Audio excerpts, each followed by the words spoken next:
Students, are के विज्ञान college में आपका स्वागत है। आज हम पढ़ेंगे एमएससी प्रीवियस का पेपर नंबर 3 का टॉपिक है ट्रांसक्रिप्शन इन प्रोकैरियोट्स। ट्रांसक्रिप्शन क्या होता है? हमारे डीएनए है जो प्रोकैरियोट्स के अंदर न्यूक्लियस तो एब्सेंट होता है, तो ट्रांसक्रिप्शन कहाँ होगा? साइटोप्लाज्म के अंदर। तो ट्रांसक्रिप्शन होता क्या है? ट्रांसक्रिप्शन प्रोकैरियोट्स के अंदर यूनिडायरेक्शनली होता है।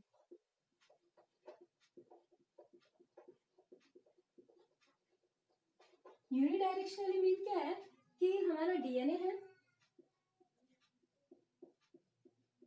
डीएनए से जब आरएनए का फॉर्मेशन होता है with the help of RNA polymerase. RNA polymerase नाम का एक एंजाइम है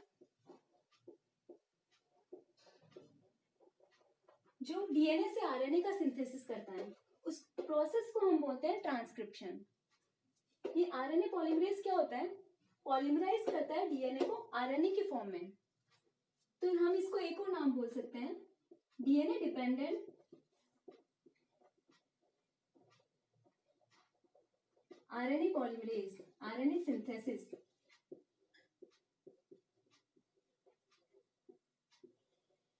तो अब ये यूनिडायरेक्शनली कैसे होगा? हमारा ये जीन है,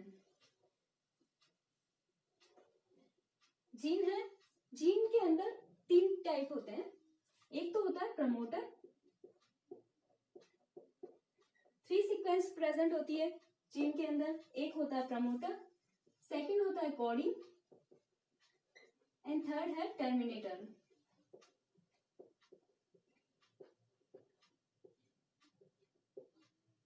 इन तीनों सीक्वेंस से मिलके बनता है जीन। जीन क्या होता है? Segment of the DNA which can transcribe into RNA, that's called gene. Transcribe होगा सिर्फ कोडिंग एंड टर्मिनेटर का सीक्वेंस का ट्रांसक्राइब होगा, ठीक है। और इस सीक्वेंस को हम बोलेंगे, इस जीन को हम बोलेंगे जहां से हम ट्रांसक्राइब कर रहे हैं उसको बोलेंगे ट्रांसक्रिप्शन यूनिट।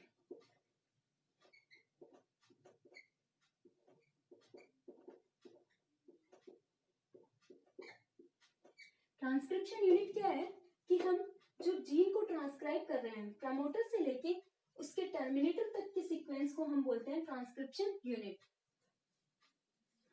हमारा डीएनए जो ट्रांसक्रिप्शन होगा वो किस डायरेक्शन में होगा? 5 प्राइम टू 3 प्राइम डायरेक्शन में। तो डीएनए का सिंथेसिस हमेशा किस डायरेक्शन में होता है? 5 प्राइम टू 3 प्राइम, जिसको हम रेप्लिकेशन बोलते हैं। लेकिन ट्रांसक्रिप्शन का भी सिंथेसिस होगा डीएनए से आरएनए के फॉर्मेशन में 5 प्राइम से 3 प्राइम डायरेक्शन में। इसमें 1 स्ट्रैंड का यूज में आएगा, ओनली 1 स्ट्रैंड का ट्रांसक्रिप्शन होगा। सिर्फ एक ही स्ट्रैंड का ट्रांसक्रिप्शन होगा। डीएनए की 2 स्ट्रैंड्स होती है, एक जाती है 5 प्राइम से 3 प्राइम की ओर और एक जाती है 3 प्राइम से 5 प्राइम की ओर। डीएनए ओपन होगा और आरएनए पॉलीमरेज जब यहां आके बाइंड करेगा तो ये सिर्फ एक स्ट्रैंड को ट्रांसक्राइब करेगा जो कि होगा 5 prime to 3 prime in direction, ठीक है। अब आरएनए पॉलीमरेज के बारे में हम पढ़ेंगे तो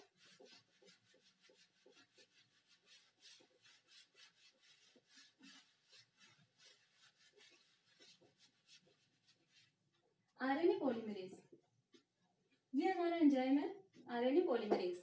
इसके पास में डीएनए बाइंडिंग डोमेन है।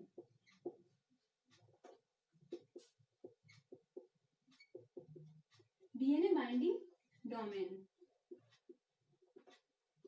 डीएनए बाइंडिंग डोमेन का मीन क्या है? ये डीएनए से डायरेक्टली जाके बाइंड कर सकता है, लेकिन आरएनए पॉलीमरेज डीएनए से डायरेक्टली जाके तो बाइंड करेगा, लेकिन इसमें जो सीक्वेंस होती है प्रमोटर, कोडिंग एंड टर्मिनेटर, ये रिकॉग्नाइज नहीं कर पाएगा कि प्रमोटर पे ही जाके बाइंड करना है। ये नहीं पता लगा पाएगा कि यहाँ प्रमोटर है और मुझे यहीं जाके बाइंड करना है।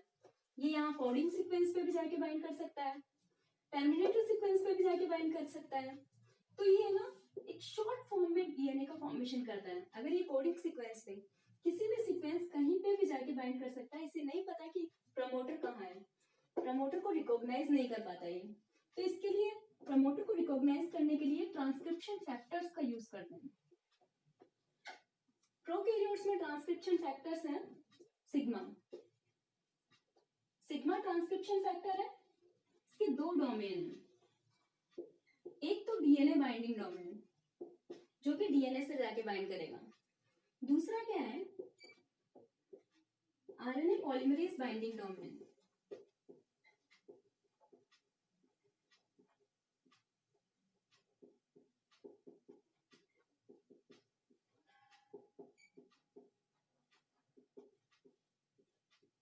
आरएनए पॉलीमरेज बाइंडिंग डोमेन और डीएनए बाइंडिंग डोमेन, दो बाइंडिंग डोमेन है। ये क्या करेगा, डीएनए के जो प्रमोटर हैं, कोडिंग है और टर्मिनेटर है, प्रमोटर पे जाके बाइंड करेगा और रिक्रूट करेगा आरएनए पॉलीमरेज को कि यहाँ पर आओ और प्रमोटर यहाँ है, इसको बाइंड करो और डीएनए की सिंथेसिस करो। ठीक है, तो ये प्रमोटर रिकॉग्नाइजेशन सीक्वेंस है, प्रमोटर रिकॉग्नाइज कर पाता है।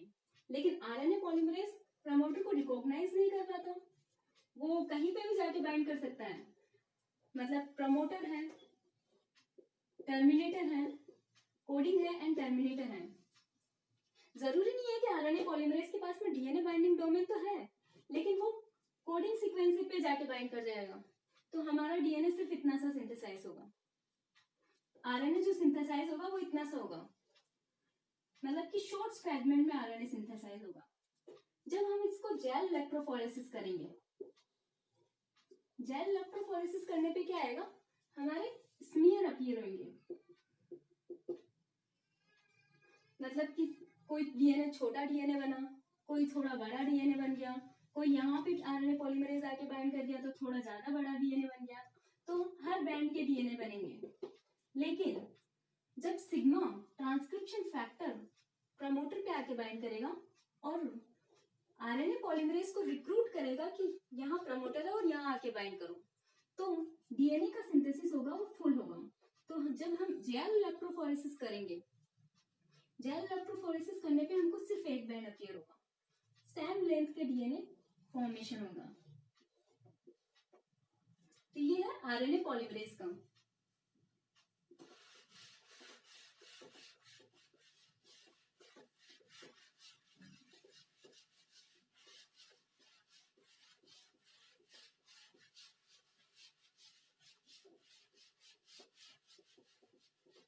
अब हम देखेंगे कि इस आरएनए पॉलीमरेज को RNA DNA dependent RNA polymerase क्यों बोल रहे हैं।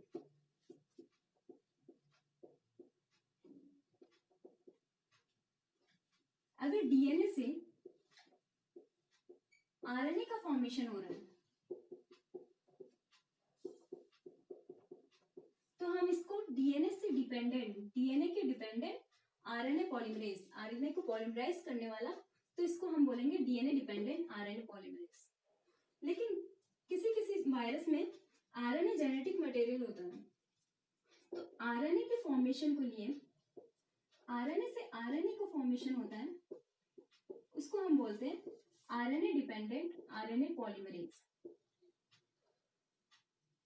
और अगर डीएनए से डीएनए का फॉर्मेशन हो रहा है तो इसको हम क्या बोलेंगे, डीएनए डिपेंडेंट डीएनए पॉलीमरेज। ठीक है,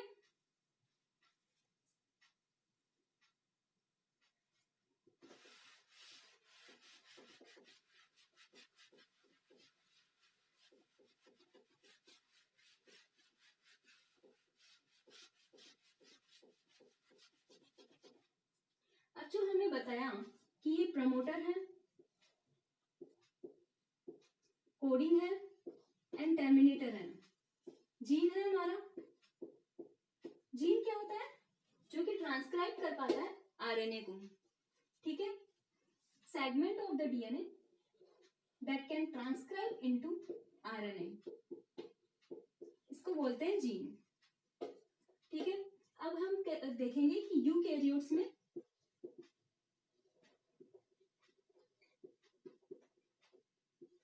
यूकैरियोट्स में ये मोनोसिस्ट्रॉनिक होता है। मोनोसिस्ट्रॉनिक मोनोसिस्टोनिक का मीन क्या है?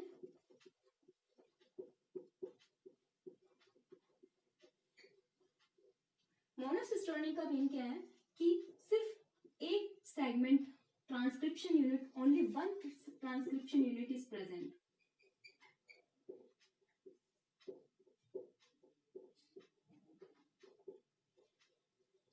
इसको हम ट्रांसक्रिप्शन यूनिट बोल रहे हैं. प्रमोटर से टर्मिनेटर की जो सीक्वेंस होगी इसको हम ट्रांसक्रिप्शन यूनिट बोल रहे हैं. Only one transcription unit is present, that's called monocistronic, जो कि यूकैरियोट्स में प्रेजेंट होता है. लेकिन प्रोकैरियोट्स में क्या होता है?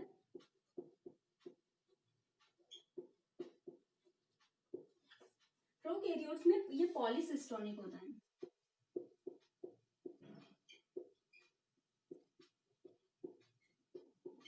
पॉलीसिस्टोनिक का मीन क्या है कि more than one transcription unit is present. यहाँ पे प्रमोटर है, कोडिंग आ गया, टर्मिनेटर आ गया, ठीक है. यहाँ वापस प्रमोटर, कोडिंग, टर्मिनेटर, ठीक है. More than one transcription unit is present.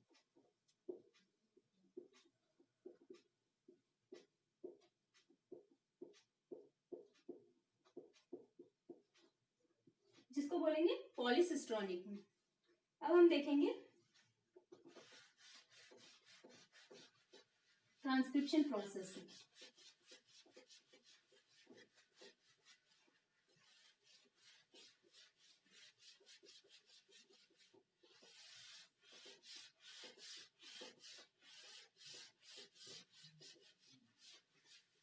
Transcription process में क्या होगा?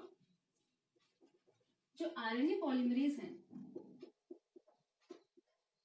उसके बारे में हम कुछ पढ़ते हैं कि ये पॉलीमराइज कैसे करता है डीएनए को. ठीक है. आरएनए पॉलीमरेज में क्या है? प्रोकैरियोट्स के अंदर ये सारे डीएनए को, ऑल आरएनए को ट्रांसक्राइब कर सकता है. सारे आरएनए को ट्रांसक्राइब कर सकता है. लेकिन यूकैरियोट्स में इसके टाइप्स होते हैं, RNA polymerase first, second and third. Prokaryotes में सिंगल आरएनए पॉलीमरेज है जो कि ट्रांसक्राइब करके जा रहा है सारे आरएनए को, एमआरएनए, आरआरएनए, टीआरएनए, सभी आरएनए को ये ट्रांसक्राइब करके जा रहा है. उसको बोलेंगे ये प्रोकैरियोट्स में है. ठीक है. अब हम देखेंगे कि आरएनए पॉलीमरेज किससे मिलके बना हुआ होता है, कितनी सब यूनिट्स होती है इसकी. आरएनए पॉलीमरेज की सब यूनिट्स, इसका स्ट्रक्चर देखेंगे. 5 सब यूनिट से मिलके बना होता है.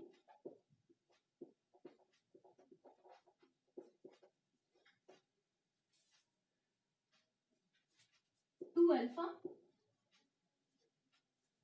Beta, beta prime, omega and sigma. ये क्या होते हैं? कोर एंजाइम होते हैं.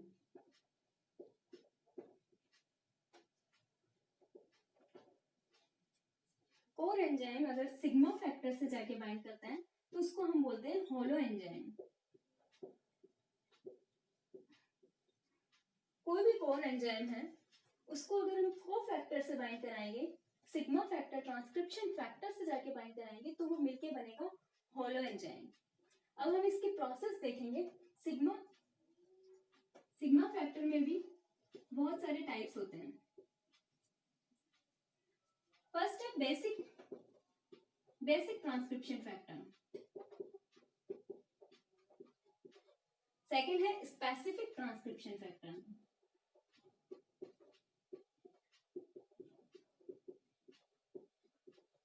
अब बेसिक ट्रांसक्रिप्शन फैक्टर में कौन कौन से आएंगे? बेसिक में आता है सिग्मा 70, जनरल ट्रांसक्राइब करके जाता है, जनरल ट्रांसक्रिप्शन होता है इसका.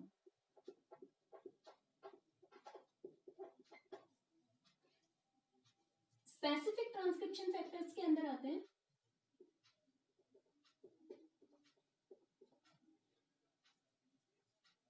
सिग्मा 19, सिग्मा 20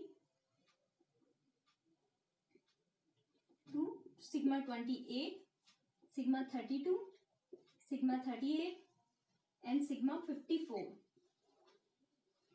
ये होता है स्पेसिफिक ट्रांसक्रिप्शन फैक्टर, स्पेसिफिक जगह पे ये ट्रांसक्राइब करके जाते हैं। जैसे कि सिग्मा 54 नाइट्रोजन एसिमिलेशन में यूज में आता है।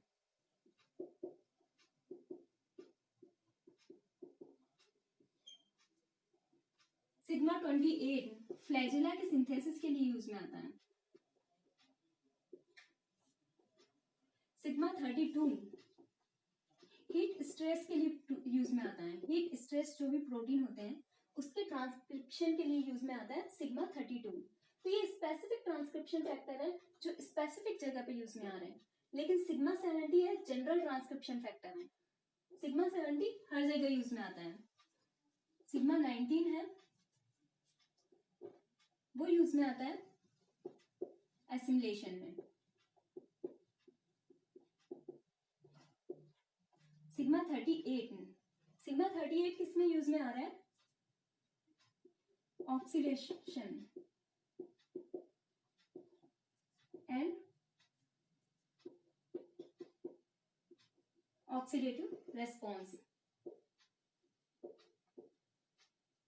मतलब कि स्टेशनरी फेज के अंदर यूज में आता है।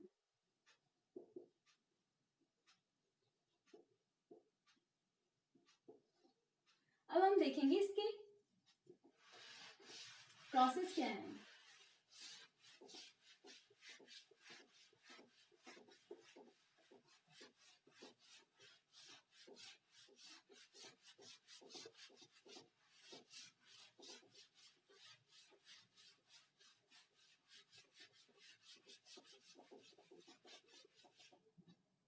प्रोसेस में फर्स्ट है इनिशिएशन,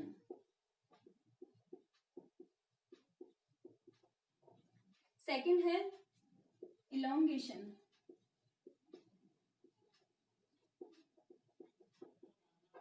एंड थर्ड है टर्मिनेशन।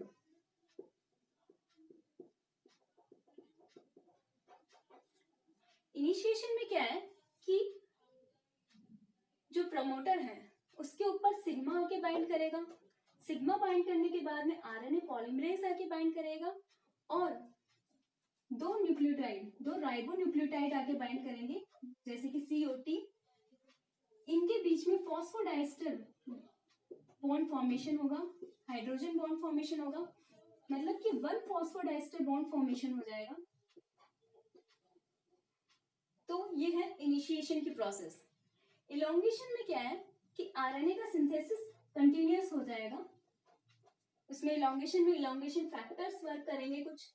टर्मिनेशन में क्या है कि एक कोई भी एंड हो जाएगा, कोई भी राइबोन्यूक्लियोटाइड्स आके बाइंड नहीं कर पाएगा।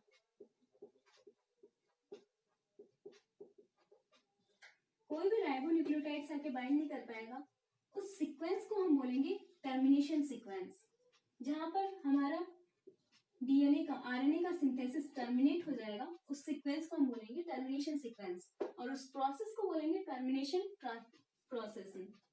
अब हम स्टार्ट करते हैं इनिशिएशन से।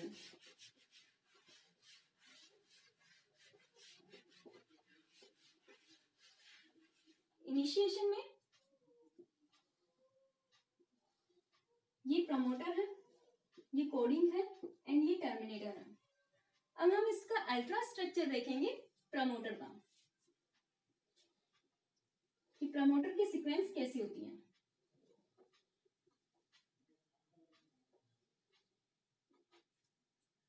जहां से ट्रांसक्रिप्शन स्टार्ट होगा उसको हम बोलेंगे स्टार्ट साइट,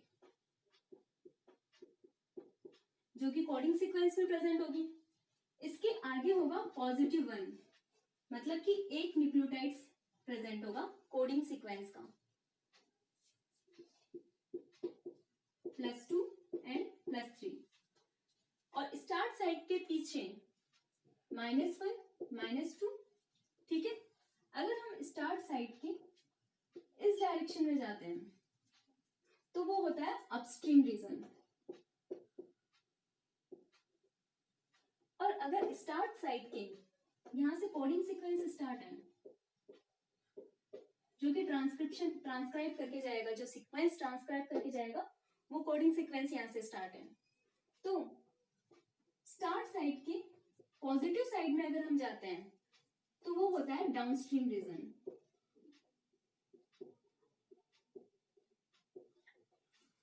ठीक है, यहां पर -10 सीक्वेंस होती है, -10 रीजन पे -10 सीक्वेंस होती है, उसको बोलते हैं TATA18 टाटार्ट सीक्वेंस है। कौन सी ना सीक्वेंस है, चेंज नहीं होगी, यही सीक्वेंस रहेगी।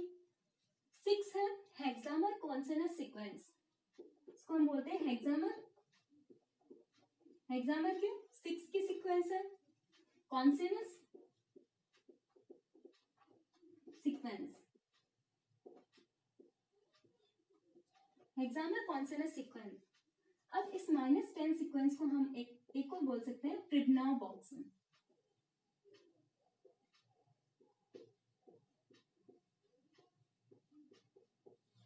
प्रिडनाउ बॉक्स हो गया, और यहां पर हमारा प्रेजेंट होता है -35 सीक्वेंस। कितने न्यूक्लियोटाइड्स के बाद में, 16 से 18 बेसिस के बाद में, बेस पेयर्स के बाद में हमारा आएगा -35 सीक्वेंस। और यहां पर कितना होगा, 6 से 7 बेस के बाद में। ठीक है, और इसकी सीक्वेंस होती है TTGACA। ये भी कॉन्सोनेंट सीक्वेंस है। हर सिग्मा फैक्टर के लिए sigma 70, sigma 32, sigma 38, sigma 54, sigma 22, ये सारे सिग्मा के लिए 19, इन सब सिग्मा सीक्वेंसेस के लिए ये जो -35 सीक्वेंस होगी वो अलग अलग होगी। कॉन्सोनेंट्स रहेगी, -70 के लिए कॉन्सोनेंट्स दूसरी सीक्वेंस रहेगी, -32 के लिए कॉन्सोनेंट सीक्वेंस दूसरी रहेगी। तो ये है -35 सीक्वेंस, इसको हम बोलते हैं GC rich sequence.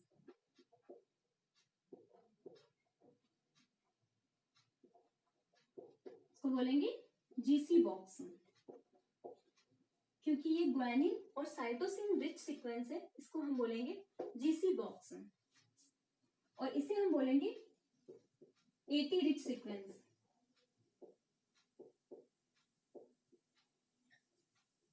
AT rich sequence है, तो यहाँ पे अगर ठीक है आगे बात करेंगे इसके बारे में, AT रिच सीक्वेंस के बारे में। पहले स्ट्रक्चर देख लेते हैं हम। यहाँ पर अगर यहाँ हमारा प्रेजेंट होगा अप एलिमेंट।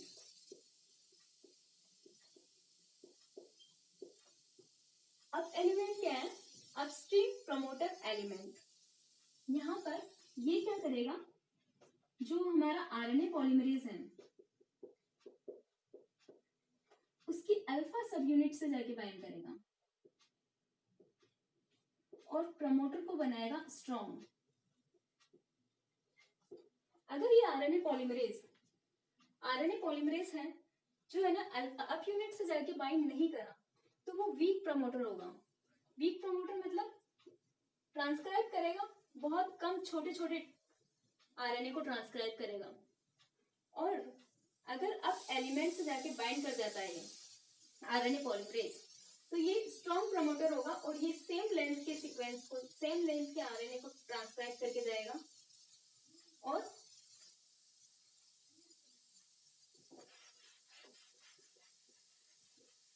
ये भी AT रिच सीक्वेंस होती है।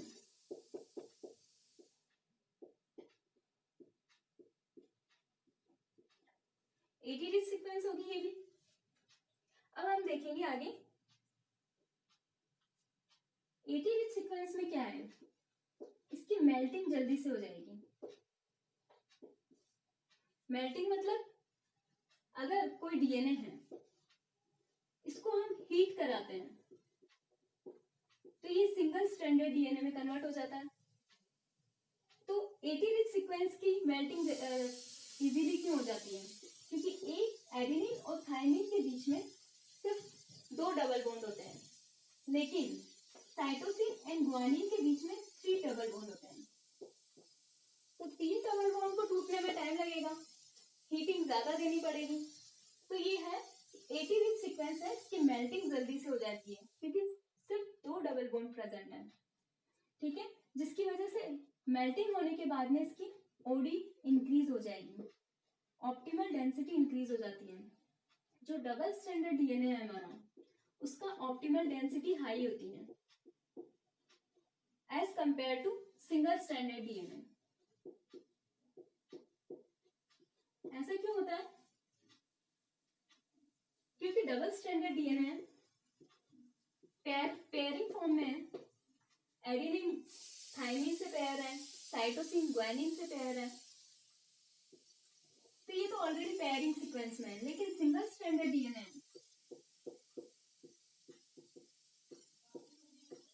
सिंगल स्ट्रैंडेड में है तो इसकी ऑप्टिमल डेंसिटी इंक्रीज हो जाएगी, मतलब कि ये नेगेटिवली चार्ज रहते हैं डीएनए, तो ये अदर मॉलिक्यूल से बाइंड करने की कैपेसिटी इंक्रीज रहेगी, ठीक है।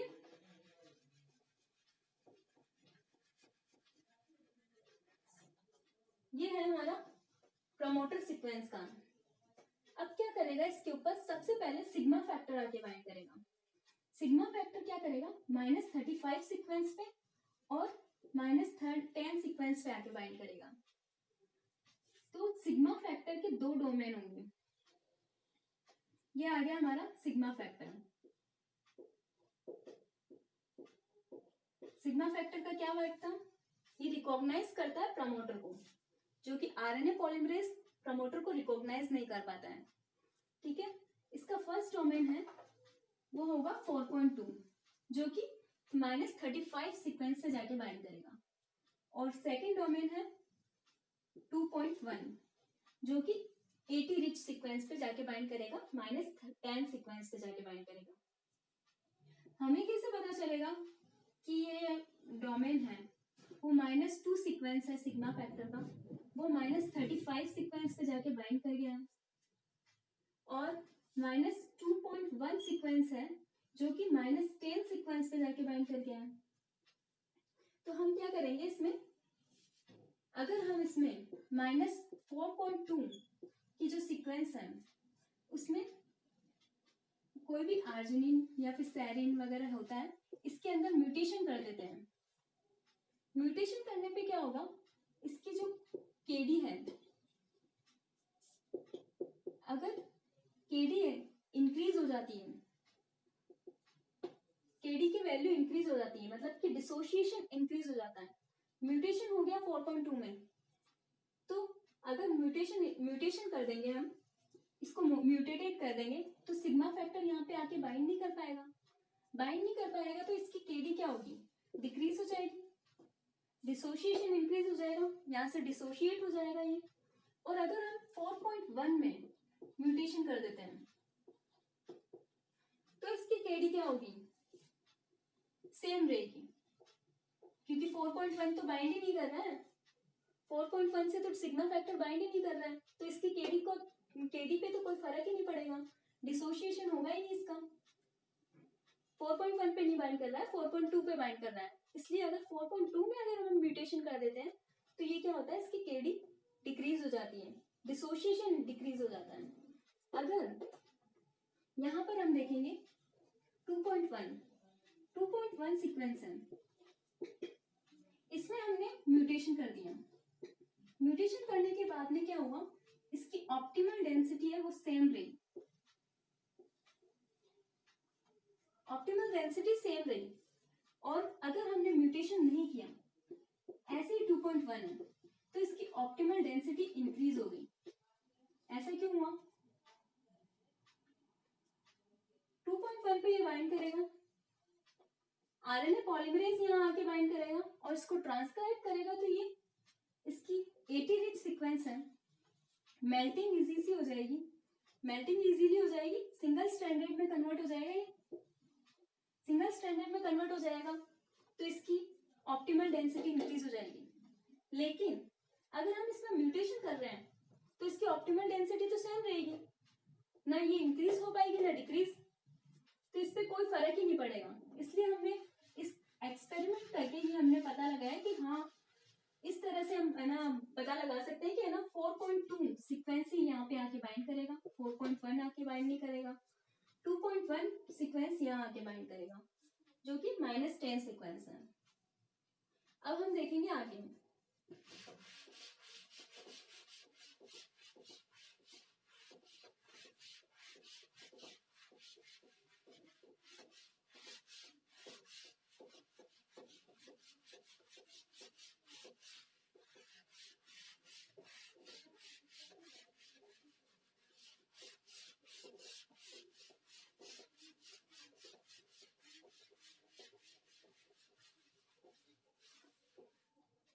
हमने क्या देखा था,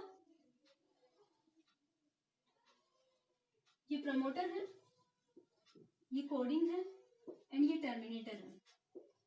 ठीक है, अब हमने प्रमोटर की सीक्वेंस बनाई थी, यहाँ पे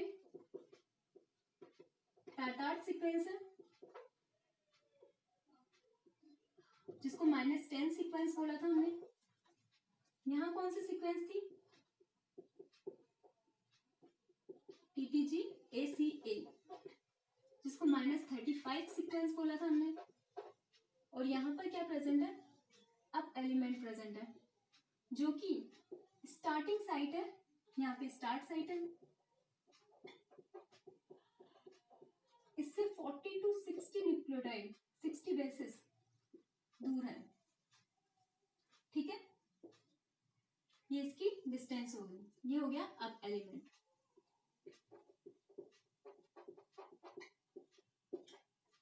ठीक है, और यहां पर हमारा आके बाइंड कर गया था सिग्मा फैक्टर 4.2 एंड 2.1। अब सिग्मा फैक्टर क्या करेगा, यहाँ हमारा आ गया कोडिंग सीक्वेंस,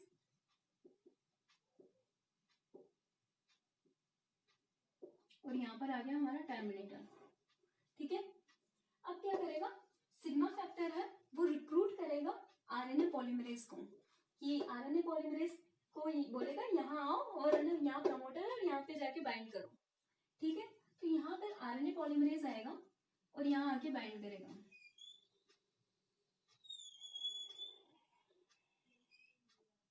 इसका जो सिग्मा फैक्टर है, इसका जो अल्फा यूनिट है,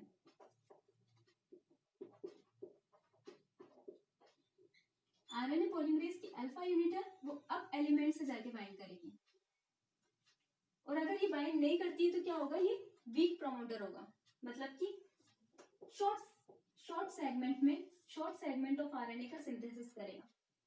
अगर ये अप एलिमेंट से जाके बाइंड कर जाते हैं तो ये फुल लेंथ ऑफ आरएनए का फॉर्मेशन करेगा, मतलब हम इसको बोलेंगे स्ट्रॉन्ग प्रमोटर। ठीक है, जो हमारा आरएनए पॉलीमरेज है वो है ना उसकी कितना कवर करता है, डिस्टेंस कितनी कवर करता है, -55 से +20 तक किस डिस्टेंस को ये कवर करता है। जो प्रमोटर के अंदर यहाँ पे बीच में स्टार्ट साइट होगी, यहाँ पे हमारा प्लस की तरफ जा रहा है, यहाँ हमारा माइनस की तरफ जा रहा है, तो -55 से +20 तक ये उसको इतना बड़ा आरएनए पॉलीमरेज है जो कि इतनी बड़ी डिस्टेंस को कवर करके रखता है। कितनी डिस्टेंस हो जाएगी, 75 से 80 बेस, इस डिस्टेंस को ये कवर करके रखेगा और ट्रांसक्राइब करेगा। ठीक है, अब हम देखेंगे कि आरएनए पॉलीमरेज सिंथेसाइज कैसे करना है। फर्स्ट में कि ये हमारा डीएनए है, कोई भी सीक्वेंस हम ले लेते हैं, ये डीएनए है, यहाँ पर अगर आरएनए पॉलीमरेज आके बाइंड करें, ठीक है, हम यहाँ पे कोई भी सीक्वेंस ले रहे हैं, A T G C T कुछ भी ले रहे हैं, कॉम्प्लीमेंट्री तो होगा ही। आरएनए पॉलीमरेज यहाँ आके बाइंड करेगा, सबसे पहले ये क्या करेगा, रीड करेगा सीक्वेंस को,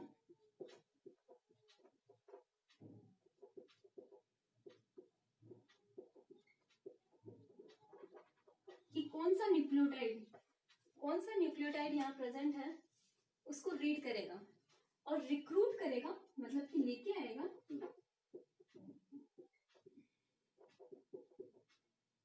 recruit the complementary,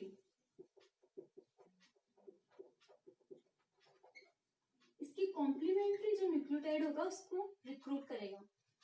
four पॉचेस present होते हैं, फोर पॉचेस प्रेजेंट होते हैं इसके अंदर, पाउच प्रेजेंट होते हैं इसके अंदर एडेनिन, गुआनिन वगैरह, साइटोसिन वगैरह होते हैं, जिसकी वजह से ये रिक्रूट करके ये हमारा डीएनए, ये हमारा आरएनए पॉलीमरेज आके बाइंड करके, अगर यहाँ पर एडेनिन है इसको ओपन कर देगा ये, अगर यहाँ पर एडेनिन है तो ये किसको रिक्रूट करेगा, यूरेसिल को। थायमिन तो होता नहीं है आरएनए में, यूरेसिल को रिक्रूट करेगा। तो सबसे पहले क्या करेगा, रीड किया इसको सीक्वेंस को, फिर रिक्रूट किया, रिक्रूट करने के बाद में क्या करेगा, ये बेस स्टैकिंग फोर्स बनाएगा।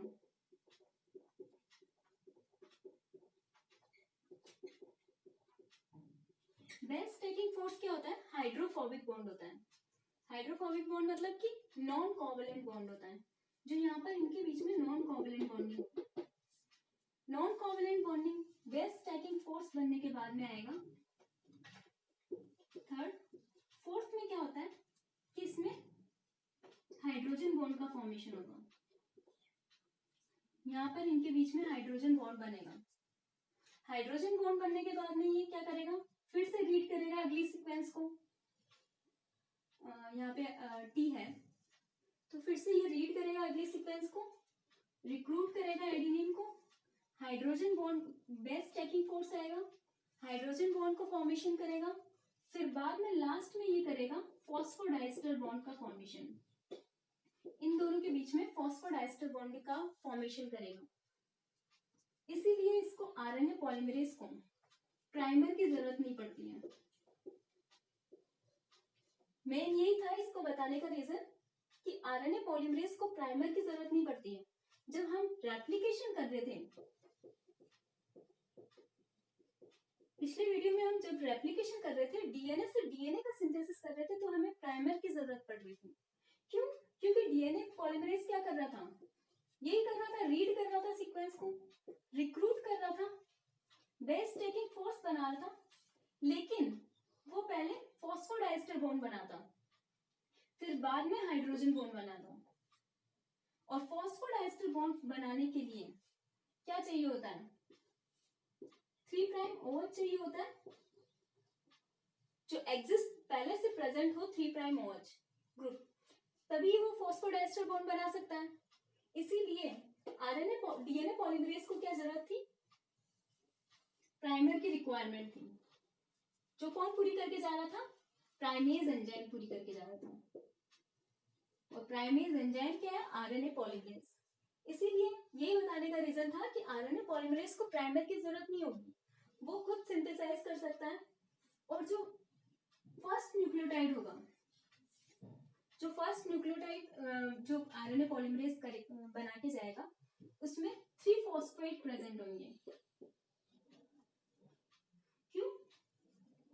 क्योंकि ये एडेनिन है, सपोज ये यूरेसिल को रिक्रूट कर रहा है, फिर बाद में बेस स्टैकिंग फोर्स बना रहा है और हाइड्रोजन बॉन्ड बना रहा है, ठीक है। फिर ये दोबारा किसी दूसरे न्यूक्लियोटाइड को रिक्रूट कर रहा है और फिर बाद में बेस स्टैकिंग फोर्स बना रहा है, फिर बाद में हाइड्रोजन बॉन्ड बना रहा है और फिर बाद में फॉस्फोडाइस्टर बॉन्ड बना रहा है। तो ये जो यूरेसिल है, इसका तो फॉस्फोडाइस्टर बॉन्ड बना ही नहीं इधर की साइड में, तो ये इसके ऊपर तीनों फॉस्फेट प्रेजेंट होंगे। फॉस्फोडाइस्टर बॉन्ड में क्या होता है, फॉस्फोडाइस्टर बॉन्ड अगर हम बनाते हैं तो ये शुगर है,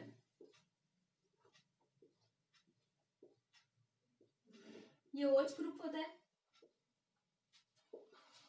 ठीक है, और यहाँ पर CH2 OH और यहाँ पर 3 फॉस्फेट रहते हैं।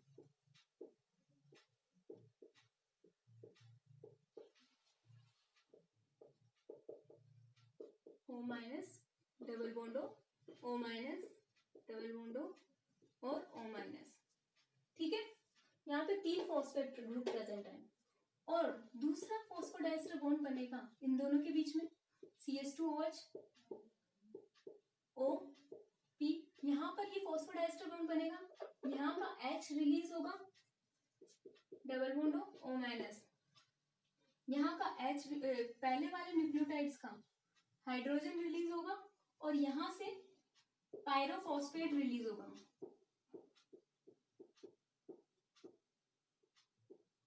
मतलब कि 2 फॉस्फेट ग्रुप रिलीज हो गए। ठीक है, लेकिन जो पहले वाला न्यूक्लियोटाइड है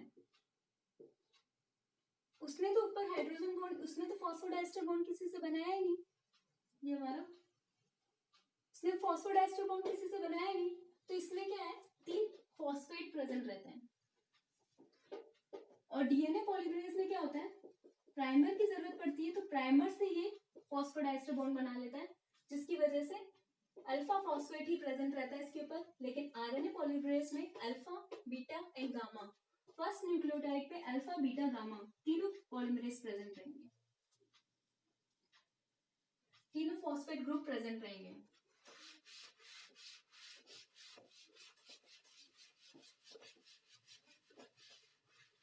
अब हम आगे पढ़ेंगे इसमें।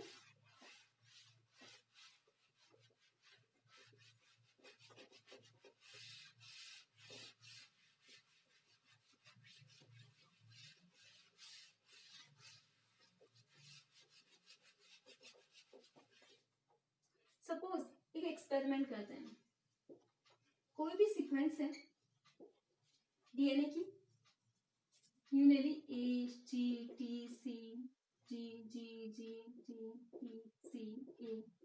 ठीक है, अब हमें ये पता लगाना है कि इसमें ना आरएनए पॉलीमरेज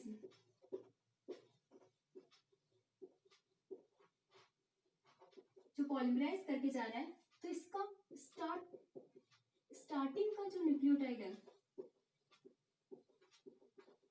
राइबोन्यूक्लियोटाइड है, वो कौन सा है।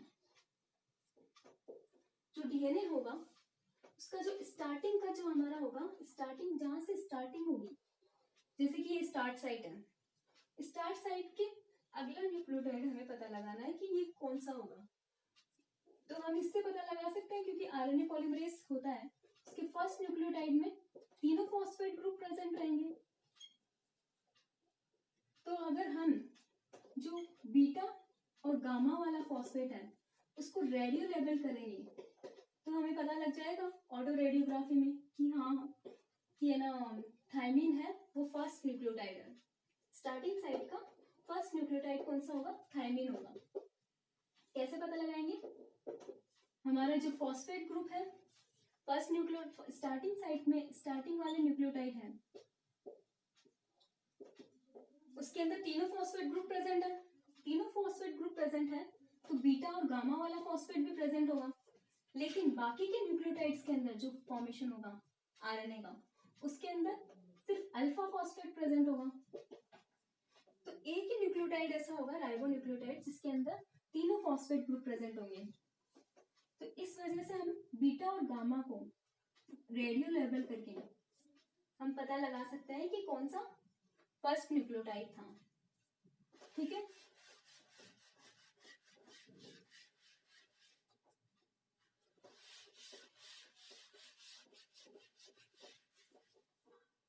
दूसरा हम देखेंगे कि अगर ये जी जी जी जी जी ये आ रहा है, तो हमको कौन सा पता चलेगा कि कौन से जी से स्टार्ट हो रहा है। ठीक है, तो अगर हमें ये पता लगाना है कि कहाँ से ट्रांसक्रिप्शन स्टार्ट हो रहा है, तो हम क्या करेंगे, कोई भी सीक्वेंस है यहां से इसको कट कर देंगे, फिर इसको ऑटो रेडियोग्राफी करेंगे, मतलब कि गामा फॉस्फेट को रेडियो लेबल करके ऑटो रेडियोग्राफी करेंगे। तो सपोज यहां से हमारा स्टार्ट हो रहा है, तो 1 2 3 4 5 6 7 8 न्यूक्लियोटाइड फॉर्मेशन होगा। तो 8 के ऊपर हमको एक बैंड नजर आएगा 8 न्यूक्लियोटाइड्स के ऊपर। 7 के लिए भी स्मॉल, मतलब कि बहुत ज्यादा ऐसे बहुत रेयर चांस में क्या कोई जरूरी थोड़ी है कि बना एक स्पेसिफिक जगह पे कभी कभी बाइंड करें, कभी कभी इधर उधर भी जाके बाइंड कर सकते हैं। तो 7 पे ये नजर आ गया, लेकिन कंसेंट्रेशन किसकी ज्यादा होगी, 8 की होगी। तो ये पता लग जाएगा कि ये वाला जो न्यूक्लियोटाइड है वो स्टार्टिंग साइट है। ठीक है, ये कुछ एक्सपेरिमेंट्स हैं जो कि नेट के एग्जाम में हमें यूज में आते हैं। अब हम देखेंगे इसके इनिशिएशन स्टेज। इनिशिएशन में ये क्या करेगा, ये हमारा है जो सिग्मा फैक्टर हमारा जो बाइंड करा है उसके पास में हेलिकेज एक्टिविटी होती है।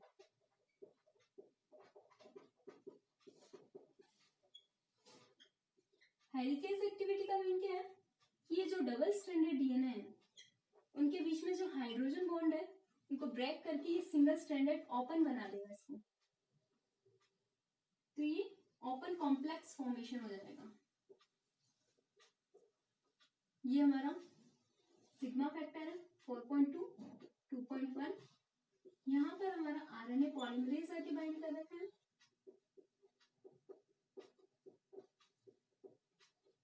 और यहाँ पर हमारी स्टार्टिंग साइट है। ठीक है, जो ये हमारा ओपन हुआ है डीएनए, तो इसको हम बोलेंगे ट्रांसक्रिप्शन बबल।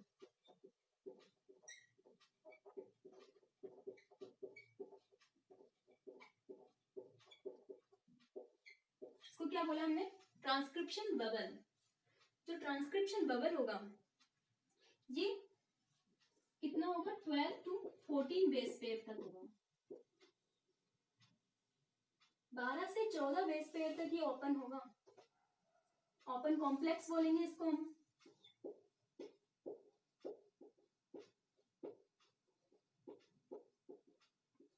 और जो आरएनए पॉलीमरेज है यहाँ पर इसकी एक साइट होती है आरएनए एग्जिट साइट।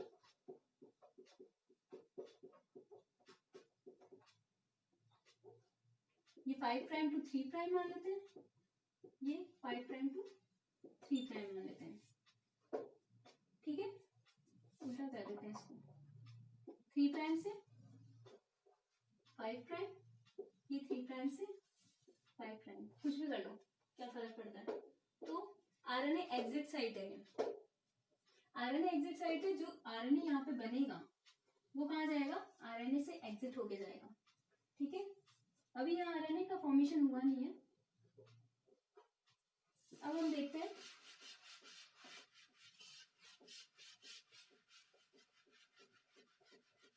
इसके आगे क्या होगा। ओपन हो गया ये। ओपन होने के बाद में इनिशिएशन की जो प्रोसेस है वो आगे चलेगी। इसमें क्या होगा, ये हमारा ओपन कॉम्प्लेक्स है, यहाँ पे सिग्मा फैक्टर आके बाइंड कर रखा है, यहाँ पे आरएनए पॉलीमरेज आके बाइंड कर रखा है, और ये मान लेते 5 प्राइम टू 3 प्राइम, ये 5 प्राइम टू 3 प्राइम। ठीक है, यहाँ पर हमारा आरएनए एग्जिट चैनल है, लेकिन आरएनए पॉलीमरेज स्टैटिक होता है। इनिशिएशन के स्टेज में ये आरएनए पॉलीमरेज स्टैटिक होगा, मतलब कि मूव नहीं करेगा। यहाँ मूव नहीं करेगा तो डीएनए का सिंथेसिस कैसे होगा, यहाँ से स्टार्ट साइट है, यहाँ से आरएनए का सिंथेसिस हो रहा है, आरएनए का सिंथेसिस हो रहा है, लेकिन आरएनए पॉलीमरेज मूव नहीं कर रहा है। वो क्या करेगा, डीएनए को अपनी तरफ पुल करेगा। क्या करेगा, डीएनए जो होगा ना, डीएनए की स्ट्रैंड उसको अपनी तरफ पुल करेगा, बल्कि खुद स्टैटिक रहेगा, आगे मूव नहीं कर पाएगा। ये स्टैटिक है, इसीलिए ये डीएनए को पुल करेगा। पुल करने के बाद में क्या होगा,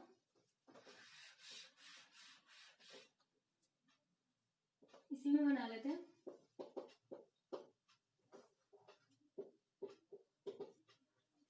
इसने डीएनए को पुल किया। डीएनए को पुल करने से क्या होगा, यहाँ पर कुछ लूप्स फॉर्मेशन हो जाएंगे।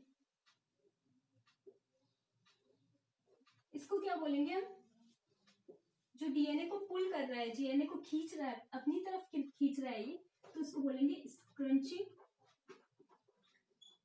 Of DNA. स्क्रंचिंग ऑफ डीएनए, ये हम कैसे पता लगाएंगे कि ये है ना आरएनए पॉलीमरेज मूव नहीं कर रहा है, स्टैटिक है? हम ऑटो रेडियोग्राफी करेंगे। ऑटो रेडियोग्राफी में क्या होता है,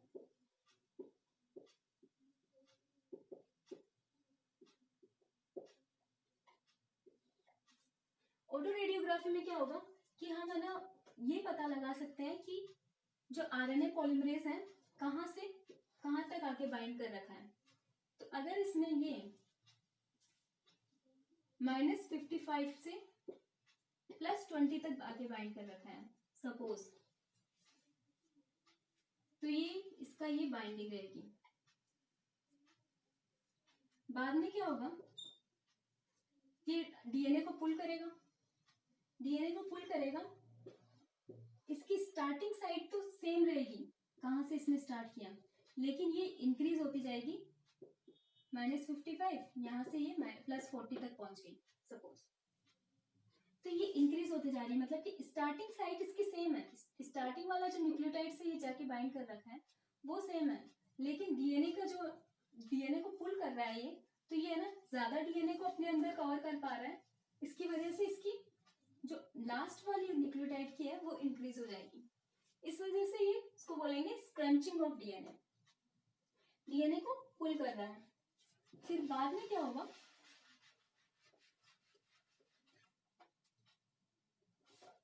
इसमें करते हैं हम, ये जो डीएनए को पुल कर रहा है वो आरएनए की एग्जिट साइड पे चले जाएंगे, और यहां से हमारा आरएनए का सिंथेसिस हो रहा है 5 प्राइम टू 3 प्राइम। ये जो आरएनए है वो आरएनए एग्जिट चैनल में नहीं जा पाएगा, क्यों? क्योंकि ये ब्लॉक हो गया। किसकी वजह से ब्लॉक हुआ है? ये ब्लॉक हुआ डीएनए के जो पुल करने की वजह से, जो डीएनए के लूप्स फॉर्मेशन हो रहे थे वो आरएनए के एग्जिट चैनल में जाके चले गए, जिसकी वजह से ये ब्लॉक हो गया। आरएनए जो हमारा बन रहा था वो आरएनए एग्जिट चैनल पे नहीं जा पाया, तो इसको बोलेंगे हम, हमारा इनिशिएशन जो स्टेज थी वो अबॉर्ट हो गई, तो इसको बोलेंगे अबॉर्टिव इनिशिएशन।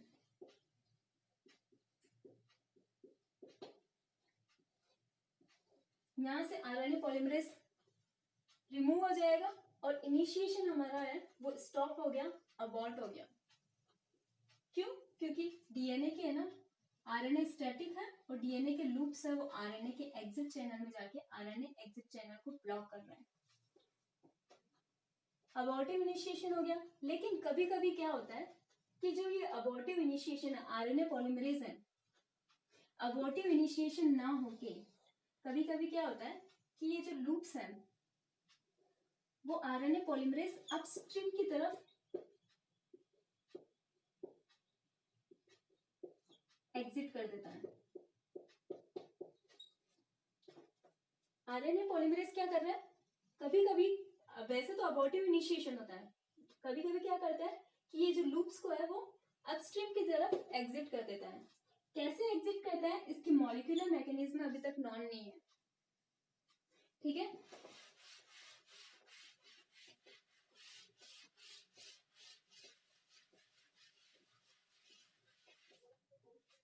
अबॉर्ट करने के बाद में ये लूप्स फॉर्मेशन हट जाएंगे और ये यहाँ पे सिंथेसिस होने लग जाएगा आरएनए का, ठीक है। अब हम स्टार्ट करेंगे इलॉन्गेशन की प्रोसेस।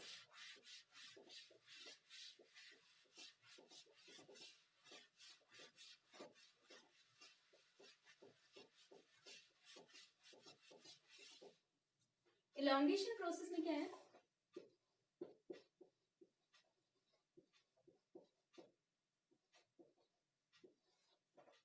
इलॉन्गेशन प्रोसेस में क्या होगा कि जो हमारा प्रमोटर से जो टर्मिनेटर तक सीक्वेंस तक जाएगा, आरएनए पॉलीमरेज आरएनए का सिंथेसाइज करेगा, पूरी उस पूरे प्रोसेस को हम बोलेंगे इलॉन्गेशन। ये है अबॉर्टिव ओपन कॉम्प्लेक्स, ये आरएनए पॉलीमरेज। इनिशिएशन के टाइम पे सिग्मा फैक्टर है वो रिमूव हो जाता है। सिग्मा फैक्टर कोडिंग सीक्वेंस तक नहीं जाता है, सिर्फ प्रमोटर से जाके बाइंड करता है, आरएनए पॉलीमरेज को रिक्रूट करता है और फिर बाद में आरएनए पॉलीमरेज जब सिंथेसाइज करने लगता है सिग्मा फैक्टर रिमूव हो जाता है। तो अब ये है सिर्फ कोर एंजाइम जो कि बना हुआ है 2 अल्फा सब unit, beta, beta prime and omega, और ये है हमारा RNA exit channel.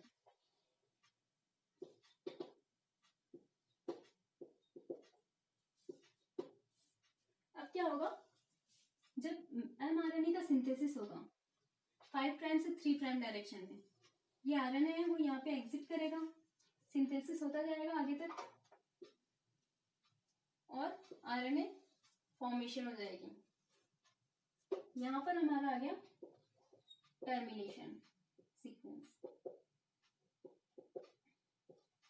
Elongation factor में क्या है, इलोंगेशन प्रोसेस के अंदर कुछ फैक्टर्स वर्क करते हैं, तो हम देखेंगे elongation factor.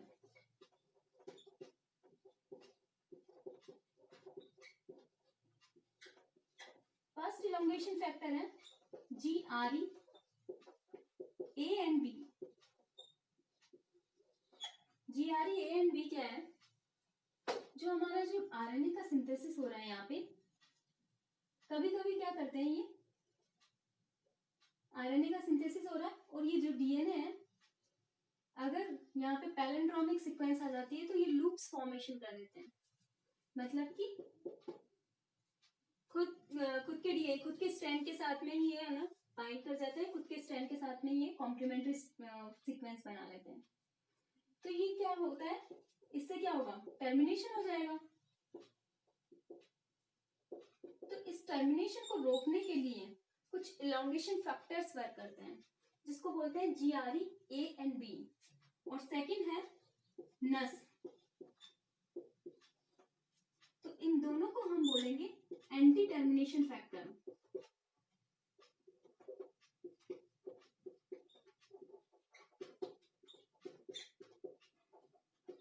Anti termination factor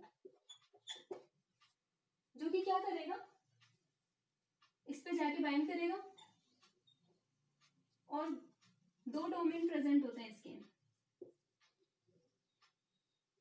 GRE A and B और नस के 2 डोमेन प्रेजेंट होते हैं, एक तो एन टर्मिनल डोमेन और एक होता है C terminal domain.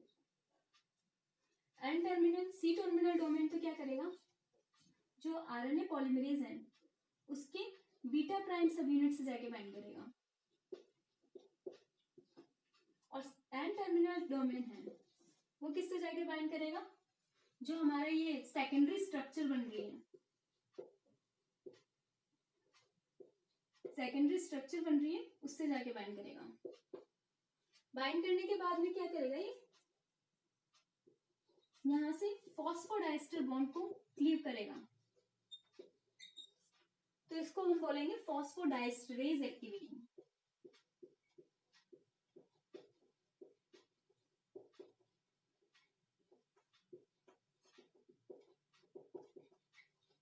Phosphodiester bond को क्लीव कर रहे हैं यहाँ पे, इसको बोलेंगे हम फॉस्फोडाइस्टरेज एक्टिविटी। मतलब कि यहाँ पे जो न्यूक्लियोटाइड्स के बीच में, सुगर फॉस्फेट के बीच में जो फॉस्फोडाइस्टर बॉन्ड बन रहा है उसको ये क्लीव कर देगा और क्या करेगा, ये सेकेंडरी स्ट्रक्चर है उसको वापस प्राइमरी स्ट्रक्चर में कन्वर्ट कर देगा। मतलब कि इसने टर्मिनेशन जो हो रहा था, सेकेंडरी स्ट्रक्चर बनने की वजह से जो टर्मिनेशन हो रहा था उसको इसने रोक लिया, इसलिए इसको बोलेंगे एंटी टर्मिनेशन फैक्टर। इसलिए क्या वर्क है इसका, टर्मिनेशन को रोकना। फिर वापस बताती हूँ मैं, elongation factor, elongation factor GRE AB, A और B एंड नस इलोंगेशन फैक्टर। ये क्या है, एंटी टर्मिनेशन फैक्टर है। जो सेकेंडरी स्ट्रक्चर हमारी फॉर्मेशन हो जाती है उसको रोकने के लिए, सेकेंडरी स्ट्रक्चर फॉर्मेशन से जो टर्मिनेशन हो रहा है उसको रोकने के लिए यूज में आता है एंटी टर्मिनेशन फैक्टर। ठीक है, जो ये एंटी टर्मिनेशन फैक्टर है वो टर्मिनेशन को रोकते जा रहे हैं। फॉस्फोडाइस्टरेज एक्टिविटी होती है, इनको फॉस्फोडाइस्टर बॉन्ड को क्लीव करते हैं और सेकेंडरी स्ट्रक्चर को वापस प्राइमरी स्ट्रक्चर में कन्वर्ट करते हैं और ट्रांसक्रिप्शन प्रोसेस को कंटिन्यू रखते हैं। अब हमारा लास्ट टर्मिनेशन।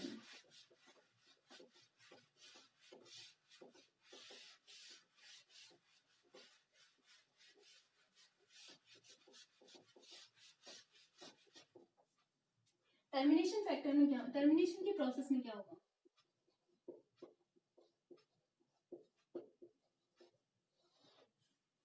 टर्मिनेशन प्रोसेस में क्या है, हमारा प्रमोटर की तरफ हो गया कोडिंग सीक्वेंस तक इसने कर लिया। अब है टर्मिनेशन। यहाँ पर आरएनए पॉलीमरेज, ये हमारा आरएनए का सिंथेसिस, ये है 5 प्राइम, ये है 3 prime, 5 prime, 3 prime, 5 prime and 3 prime. RNA का सिंथेसिस किस डायरेक्शन में हो रहा है? 5 प्राइम से 3 प्राइम के डायरेक्शन में। तो हमारा टर्मिनेशन है वो 2 टाइप के होते हैं, रो डिपेंडेंट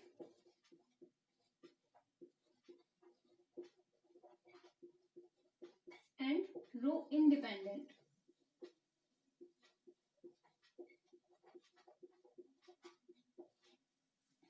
हम पहला पढ़ने जा रहे हैं रो डिपेंडेंट।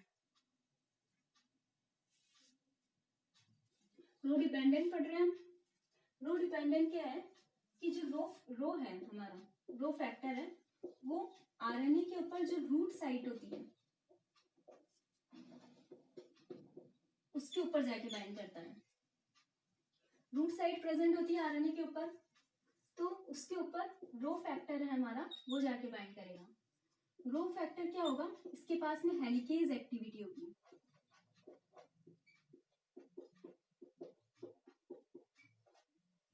हेलिकेज एक्टिविटी है इसके पास में, एटीपीएज है, एटीपीएज की एक्टिविटी है जो ये जाके बाइंड करेगा 5 प्राइम फॉस्फेट के ऊपर, आरएनए के ऊपर, आरएनए के 5 प्राइम फॉस्फेट के ऊपर ये जाके बाइंड करता है रो फैक्टर, ठीक है। और ये होता है हेक्सामर में, होमोहेक्सामर।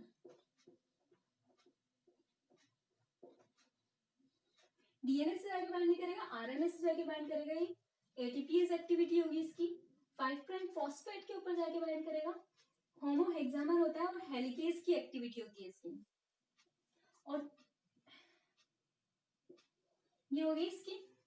अब ये जाके बाइंड करा यहाँ पर रो फैक्टर, रो फैक्टर जाके बाइंड करा। सपोज यहाँ पर आरएनए के ऊपर सेकेंडरी स्ट्रक्चर फॉर्मेशन हो गया, तो इसके पास में हेलिकेज एक्टिविटी है, हेलिकेज एक्टिविटी है, तो ये यहाँ पे मूव करेगा और इसको प्राइमरी स्ट्रक्चर में कन्वर्ट करेगा और यहाँ मूव करके आरएनए एग्जिट चैनल के ऊपर यहाँ पर आके बाइंड कर जाएगा। होमोहेक्सामर की फॉर्म में है। और जब यहाँ पे कोई भी आरएनए के ऊपर रूट साइट आएगी, टर्मिनेशन की साइट आएगी, टर्मिनेशन की साइट आएगी, ये ओपन फॉर्म में है। टर्मिनेशन की साइट आने के बाद में ये क्लोज हो जाएगा, मतलब कि रूट साइट के ऊपर बाइंड कर जाएगा। बाइंड करने से क्या होगा, हमारे यहाँ पे ये ट्रांसक्रिप्शन का टर्मिनेशन हो जाएगा।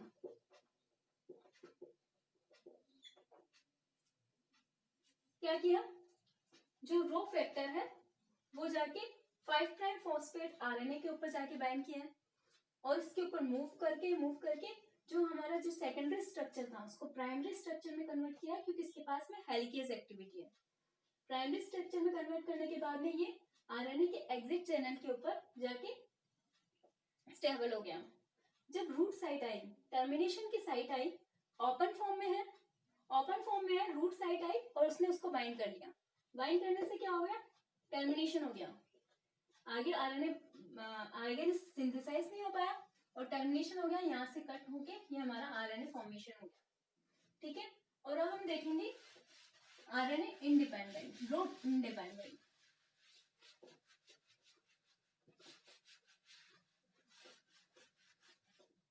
रो इंडिपेंडेंट में क्या होगा, जो पैलेंड्रोमिक सीक्वेंस प्रेजेंट होगी,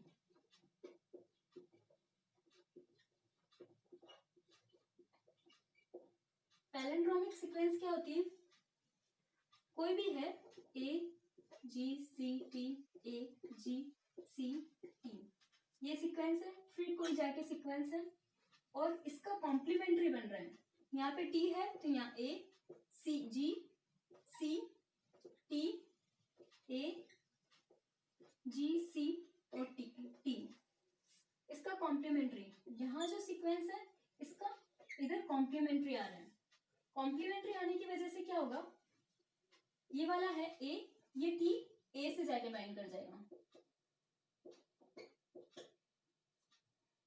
सी जी से, यहाँ पे जी सी से, इस तरह से ये लूप फॉर्मेशन कर लेंगे, इसको बोलेंगे पैलेंड्रोमिक सीक्वेंस।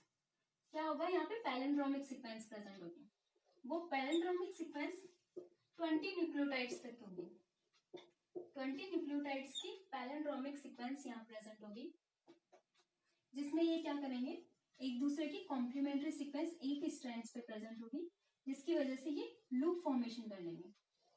तो हम देखते हैं यहाँ पर ये रूट्स रो इंडिपेंडेंट है, ये हमारा आरएनए, ठीक है, आरएनए जाने के बाद में यहाँ पर कोई सीक्वेंस आई ए सी जी टी सी, यहाँ पर आगे इसकी सीक्वेंस आई टी जी सी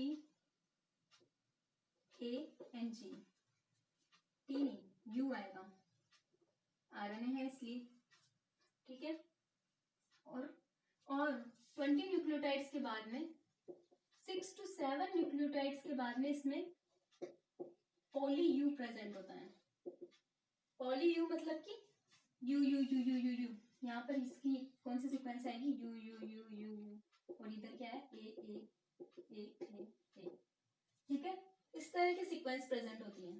तो इसमें क्या होगा, ये जो सीक्वेंस है आरएनए एग्जिट चैनल पे जाएगा,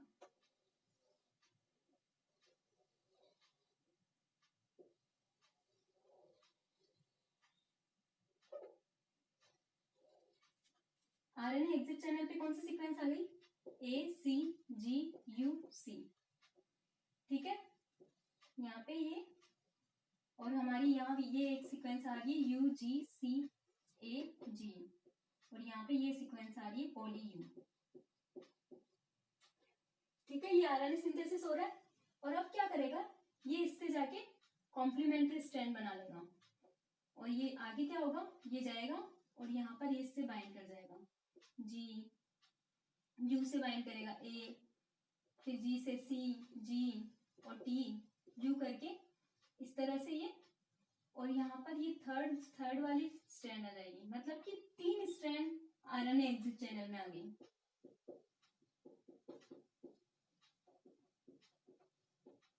आरएनए एग्जिट चैनल में इसने अपना लूप फॉर्मेशन कर लिया, लूप फॉर्मेशन करने के बाद में ये थर्ड वाली स्ट्रैंड इसके अंदर जो आ रही है पॉली यू वाली, वो आने के बाद में ये आरएनए एग्जिट चैनल होगा वो ब्लॉक हो जाएगा, ब्लॉक होने से क्या होगा, जो आरएनए जो सिंथेसिस हो रहा है हमारा वो स्टॉप हो जाएगा और टर्मिनेशन हो जाएगा। ये है रो इंडिपेंडेंट की।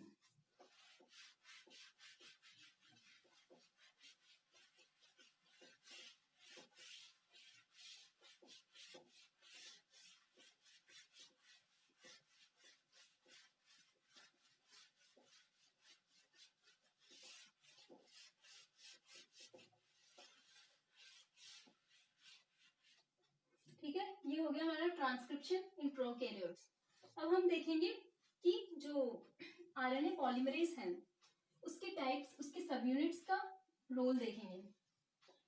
वो होता है अल्फा, 2 अल्फा, ठीक है। सेकंड, यहाँ पे हम सब यूनिट्स लिखते हैं आरएनए पॉलीमरेज की।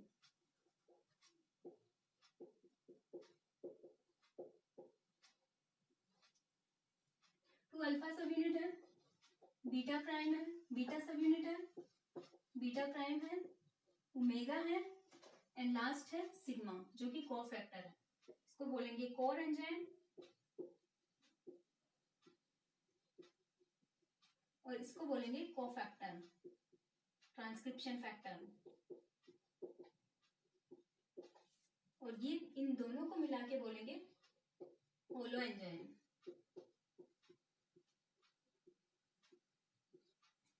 ठीक है, अब हम कुछ इसका डिफरेंशिएट कर रहे हैं।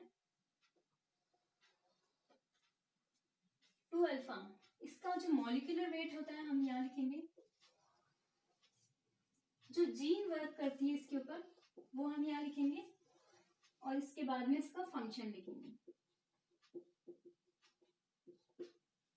ठीक है, इसका मॉलिक्यूलर वेट होता है 40 किलो डाल्टन और इसका होगा 155 किलो डाल्टन, इसका होगा 160 किलो डाल्टन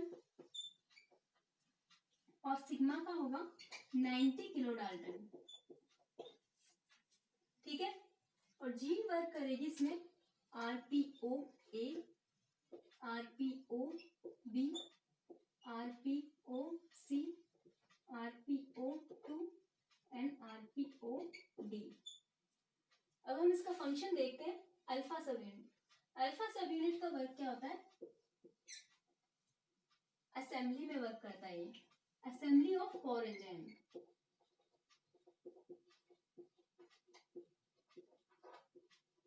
कोर एंजाइम की जो असेंबली है उसमें हेल्प करता है। जो कोर एंजाइम है ये 2 अल्फा सब unit, beta, beta prime, omega, उनको असेंबल करके रखता है। ये किसका वर्क होता है? अल्फा सब यूनिट का। ये जो अल्फा सब यूनिट है वो किससे जाके बाइंड करता है?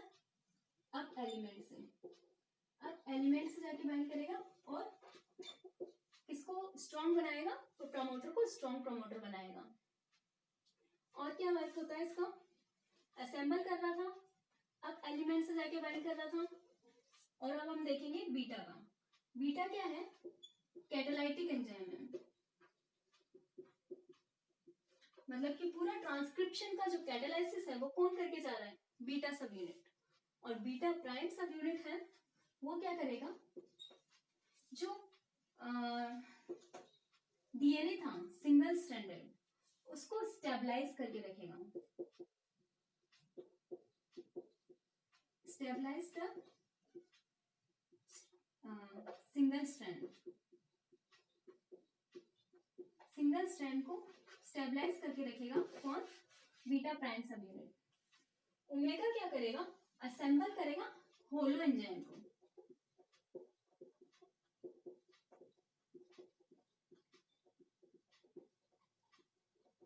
मतलब कि ये जितने भी कोर एंजाइम है उनको सिग्मा फैक्टर से बाइंड करेगा और होलो एंजाइम को असेंबल करने में हेल्प करेगा। और जो हमारा सिग्मा है वो क्या करेगा? रिकॉग्नाइज करेगा प्रमोटर को।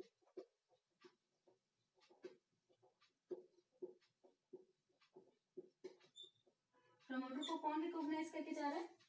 सिग्मा सब यूनिट। और सिग्मा सब यूनिट किसको रिक्रूट करेगा? आरएनए पॉलीमरेज को।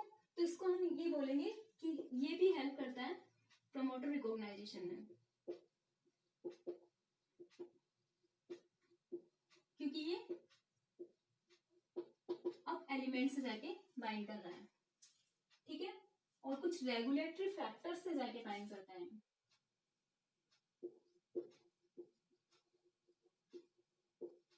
रेगुलेटरी फैक्टर से जाके बाइंड करता है अल्फा सब यूनिट। बीटा सब यूनिट हो गया। बीटा प्राइम सब यूनिट, बीटा प्राइम सब यूनिट का हमने एक और वर्क देखा था अभी, जो टर्मिनेशन के टाइम पे देखा था। बीटा प्राइम सब यूनिट से जाके बाइंड कर रहा था इलोंगेशन फैक्टर में GB, GRE, A and B and नस।